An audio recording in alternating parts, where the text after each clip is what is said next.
3 things you need to know weather-wise today.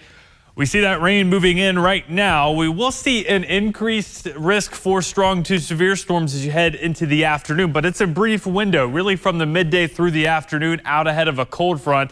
That's our main severe weather threat, and most of that's going to stay to our north and our east, though some damaging wind gusts here locally will be possible within those storms. Now, the front passes tonight. That drops our temperatures. We're going to start tomorrow in the 40s and then keep some cooler, breezy rain showers around throughout the day on Friday before we finally dry out into your day on Saturday. Here's a look at radar estimated rainfall from the past 24 hours. The bulk of the rain yesterday was right along I-64. Notice areas into southern Kentucky saw less rain, especially southeastern Kentucky, with just a trace of rain for Manchester over towards Hazard. Rain starting to pick up, though, especially south of Lexington, between Lexington and Somerset. Definitely where we are seeing the bulk of the rain right now, and some lightning, some thunder with this. US 27 between Stanford and Somerset dealing with some rain. As you head down the Cumberland Parkway towards Russell Springs, there to our west, seeing the rainfall rates picking up, and also between Mount Vernon and Berea, we've been dealing with some heavier rain there into those areas. Somerset still dealing with some very wet roads, a little bit of reduced visibility. Wind gusts aren't strong at the moment, so that's some good news, but definitely wet roads. You see that car driving on through. Look around the region. So this system is just to our west, the area low pressure, and we're tracking that as it moves eastward.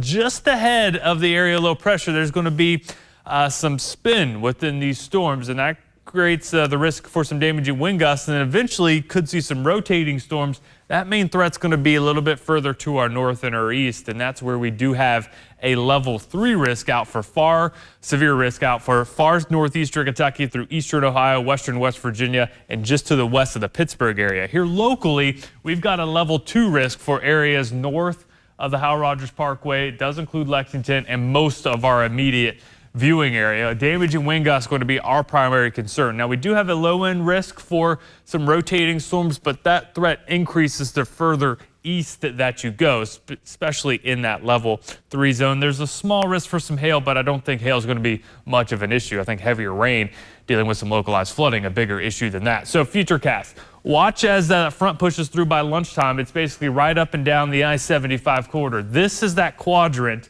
the right quadrant just to the east of that area low pressure that we're watching for those stronger storms developing. As that front pushes eastward, you'll see the stronger storms moving eastward as well. Now, as the front passes our area, our severe weather threat drops, but we're still going to be dealing with gusty winds and still seeing some showers and some thunderstorms around before that threat eventually exits by your evening hours. Look at the temperature drop by 8 o'clock, already into the low 50s, upper 40s, and then falling into the mid 40s by the time tomorrow morning rolls around.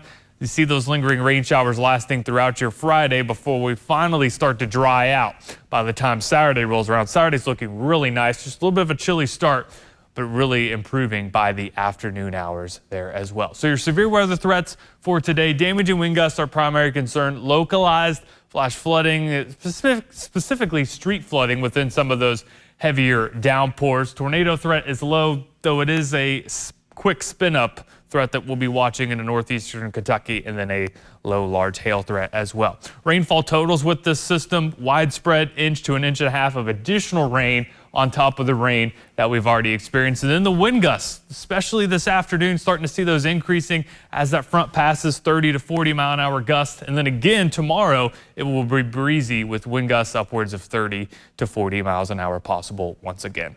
Looking ahead at your full 7-day forecast: breezy conditions on Friday, go day by the time Saturday rolls around, and then Sunday, breezy conditions continuing, mid 70s there. And look at the big temperature warm up next week. We'll be pushing 80 with more shower and storm chances.